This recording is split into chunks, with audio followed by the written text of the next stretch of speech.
ఒక తల్లి కలిసింది రూప బండాయిగుట్ట గ్రామము కొల్లాపూర్ అని చెప్పింది. వాళ్ళ బిడ్డ ఇంటర్మీడియట్ సెకండ్ ఇయర్స్ అవుతుందట. ఆ బిడ్డను తోలుకపోతాని వచ్చింది.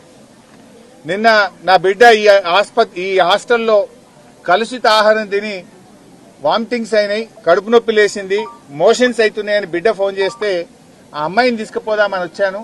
పొద్దున టిఫిన్ పెట్టారు. ఇలా మెనూ ప్రకారం పెట్టాల్సిన టిఫిన్ ఏంది? ఇలా పూరి చపాతీ పెట్టాలి.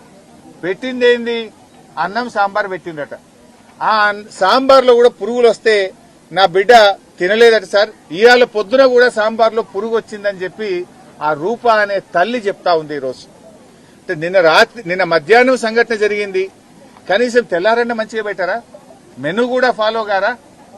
ఇలా మెనూలో పెట్టాల్సింది పూరి, పెట్టింది అన్నం సాంబారు. ఆ సాంబార్లో పురుగులు వెళ్ళినాయి, నా బిడ్డ తినకుండా ప్లేట్ కింద పడేసింది. సార్ ఇట్లయితే ఎట్లా సార్? హాస్టల్ బాగలేదు, తిండి పెట్టలేరు చక్కగా, చదువులు బాగున్నాయి అన్నది.